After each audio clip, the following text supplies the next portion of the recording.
Halo semuanya, kali ini kami dari kelompok 5 akan membahas mengenai Bushido nih.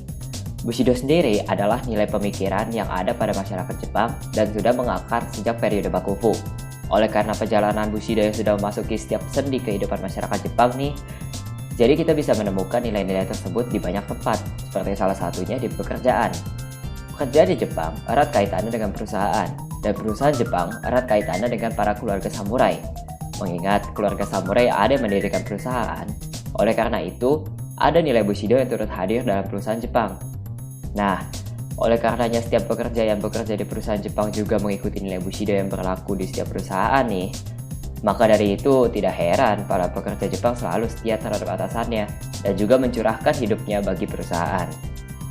Maka, kami di sini kemudian berasumsi jika nilai Bushido turut berperan dalam kemunculan Karoshi karena nilainya tersebut. Nah, untuk mengetahui penjelasannya, mari simak videonya sampai selesai yuk.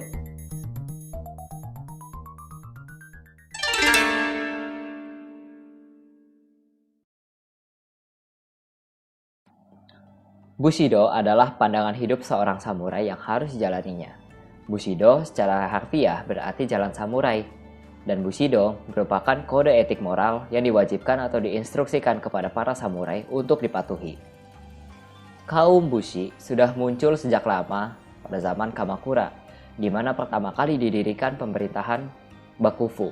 Namun, terbentuknya golongan samurai terkait erat dengan melemahnya pemerintahan pusat pada era Heian. Para birokrat yang menduduki daerah-daerah saling bersaing untuk mendapatkan kekuasaan, sehingga memerlukan pasukan pengamanan, dan pasukan tersebut dikenal sebagai samurai. Kelompok aristokrat yang terkenal pada waktu itu adalah Fujiwara dan Taira. Kemudian kita beranjak ke zaman Tokugawa, dikenalkan studi Konfusianisme yang harus dipelajari oleh setiap samurai. Studi tersebut bernama Kangaku, dan ahlinya disebut dengan Kangakusha. Para samurai diajarkan studi tersebut untuk mengetahui cara berperilaku dan bertindak di dalam masyarakat dan dalam hubungannya dengan penguasa. Studi tersebut membimbing seseorang dengan gojo, yang berarti 5 keutamaan, dan diaplikasikan ke dalam goring, atau 5 hubungan bakti. 5 keutamaan tersebut adalah jing, kebajikan, gi, integritas, rei, kesopanan, chi, kebijaksanaan, dan shin, kepercayaan.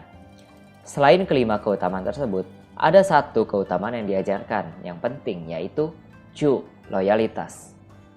Pada zaman Edo, pemerintahan yang berlaku adalah pemerintah pusat oleh seorang shogun, yaitu keluarga Tokugawa, dan pemerintah daerah oleh keluarga daimyo. Daimyo membentuk kesetiaan samurainya sendiri dengan berdasarkan pada ajaran Buddha, sementara shogun Tokugawa membentuk kesetiaan berdasarkan Konfusianisme. Kesetiaan seorang samurai pada daimyo-nya atau tuannya adalah mengabdi sebanyak 7 kali reinkarnasi. Apabila tuannya meninggal, samurai harus mengikutinya agar samurai tersebut bisa mengabdi di kehidupan selanjutnya. Hal tersebut dinamakan dengan chunshi. Hal tersebut menimbulkan kekhawatiran pemerintah pusat. Apabila samurai terlalu setia kepada daimyo-nya, maka bisa mengancam pemerintah pusat. Oleh karena itu, Shogun Tokugawa mengajarkan kesetiaan yang baru berdasarkan Konfusianisme. Diperkenalkanlah goring kepada masyarakat agar mereka mengetahui bagaimana cara berinteraksi di dalam masyarakat dan dalam tingkatannya. Maka dari itu, seorang samurai akan patuh kepada daimyo-nya, namun daimyo-nya patuh kepada shogun. Sehingga pada akhirnya kesetiaan bertumpu pada pemerintah pusat. Nitobe Inazo menuliskan buku mengenai Bushido pada tahun 1899 untuk memperkenalkan kode etik bangsa Jepang kepada orang Amerika dan kepada orang Jepang itu sendiri. Karena tidak ada yang pernah melakukan hal tersebut sebelumnya. Meskipun sekarang kelas samurai sudah tiada sejak restorasi Meiji, namun semangat Bushido tetap diwariskan hingga saat ini dan menjadi etos dan pandangan hidup orang Jepang.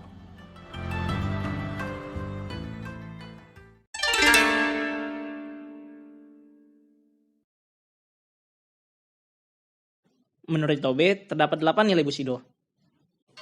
Nilai pertama, Gi. Gi merupakan nilai Bushido yang berkaitan dengan kemampuan menentukan suatu keputusan dalam bertindak. Gi memerlukan penguasaan ilmu pengetahuan yang terus-menerus agar seseorang dapat memutuskan dengan tepat dan baik. Nilai kedua, Yu. Yu merupakan nilai Bushido yang berkaitan dengan keberanian. Namun dalam nilai ini, Seseorang harus mengetahui untuk apa mereka melakukan suatu keberanian. Jika alasannya bukan untuk kebenaran, maka keberanian tersebut tidak termasuk dalam Yu. Nilai ketiga, Jing. Jing merupakan nilai Bushido yang berkaitan dengan kebajikan. Kebajikan adalah nilai tertinggi dari seluruh sifat manusia.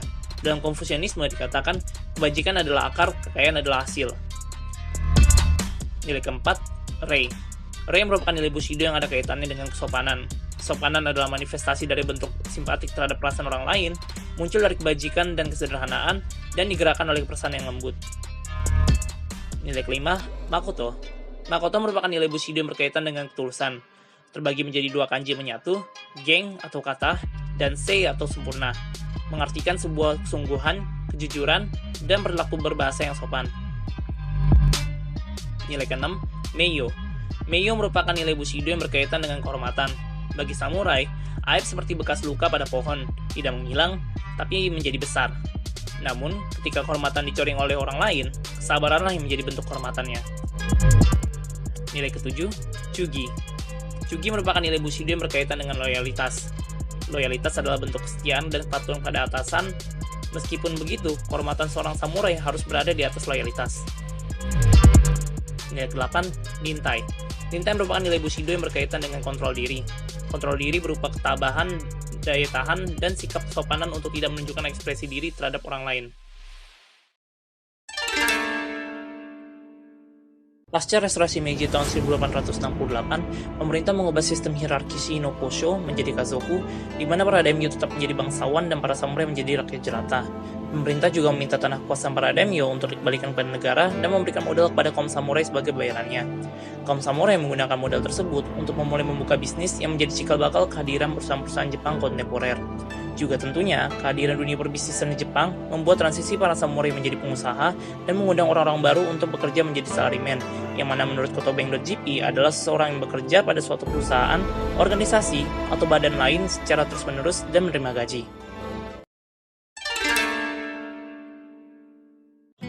Menurut Nitobe, sejak awal, mantan keluarga samurai menyadari bahwa sadur bisnis, nilai Bushido, khususnya seperti Makoto, tidak dapat digunakan ketika melakukan bisnis karena dapat membuat kerugian dalam bisnis mereka. Meskipun demikian, menurut Dagubsta, nilai seperti loyalitas, kerajinan, dedikasi, pengorbanan, dan kerja keras dituntut harus ada dalam diri seorang salaryman oleh perusahaan. Dari perkataan Dagubsta, tercermin nilai yang sama dengan beberapa nilai Bushido, yaitu Makoto, Nintai, dan Chugi. Sikap Makoto dapat terlihat pada sikap salaryman yang berdedikasi terhadap pekerjaannya. Mereka kerap sekali harus melakukan rapat dalam kantor, melakukan rapat secara langsung bersama perusahaan lain, dan juga melakukan pemeriksaan di lapangan. Sikap Nintai dapat terlihat dari bagaimana mereka bisa mengontrol diri dengan keseharian mereka yang sibuk sekali. Sikap Chugi dapat dikatakan menjadi akar dari munculnya sifat Makoto dan Nintai. Adanya jiwa loyal pada salaryman membuat mereka memiliki dedikasi dan kontrol diri di dalam perusahaannya. Seorang salaryman juga mungkin memiliki intensi untuk terus bekerja pada perusahaannya tersebut. Loyalitasan seorang salaryman membawa dirinya pada sebuah keadaan koshikanen, di mana kepentingan umum di atas kepentingan pribadi. Menurut Kair dalam artikelnya, koshikanen menimbulkan rasa keluargaan terhadap perusahaan. Hal tersebut membuat seorang salaryman kerap mengabaikan urusan pribadi dan keluarga dengan mendahulukan pekerja mereka di perusahaan tempat mereka bekerja.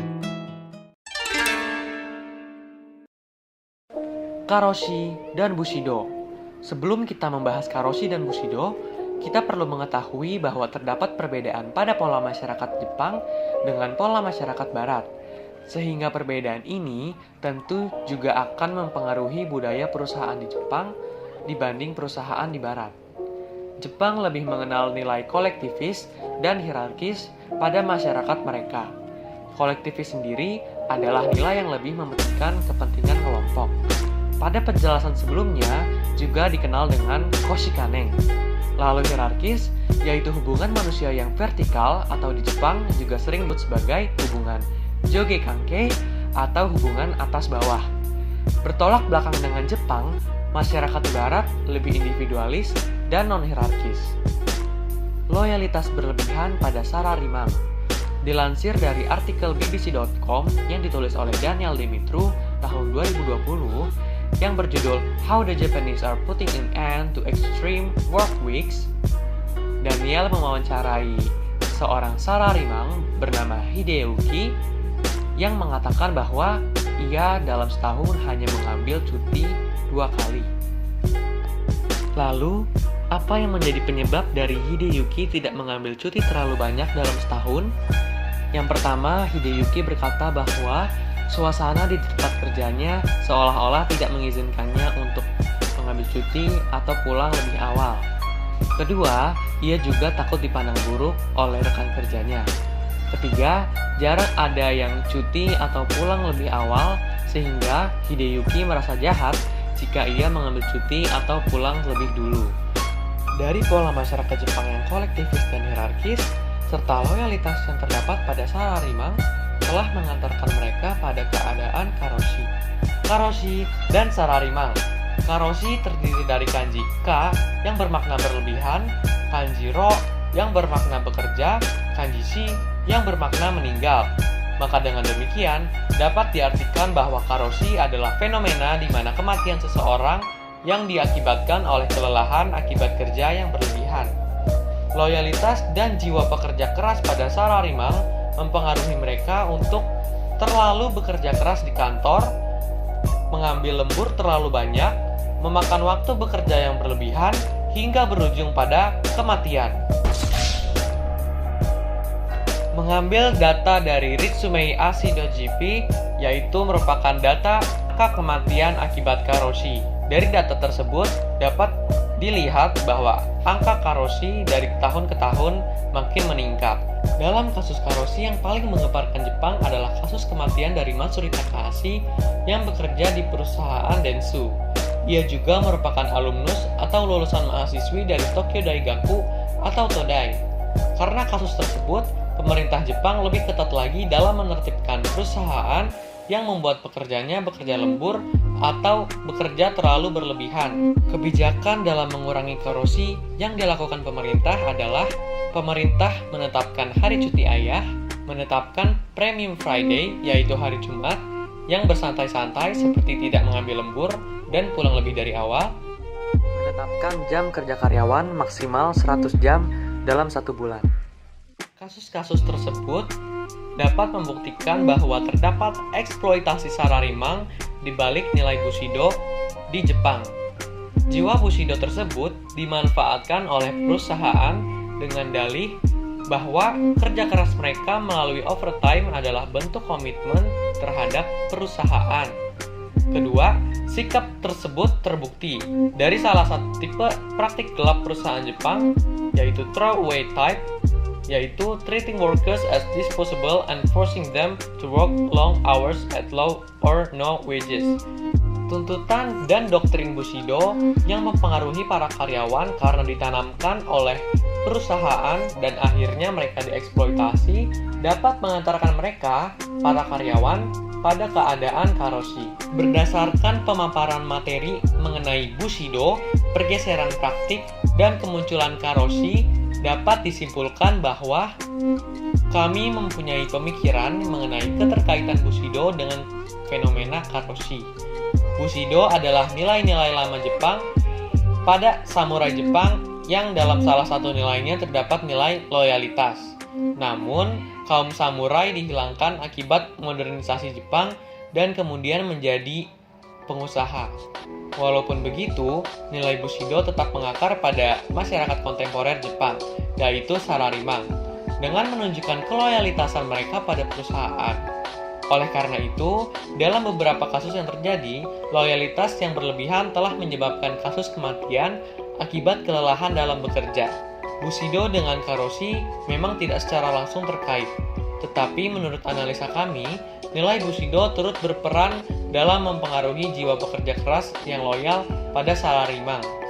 Juga dapat dikaitkan kepada pola masyarakat Jepang yang mempunyai pola yaitu kolektivis dan hierarkis, sehingga nilai Bushido pada salarimang terdapat dalam masyarakat kontemporer Jepang. Baik, terima kasih sudah menonton penjelasan kami mengenai Bushido, pergeseran praktik, dan kemunculan karoshi. Semoga bermanfaat. Mite kurete, arigatou gozaimashita.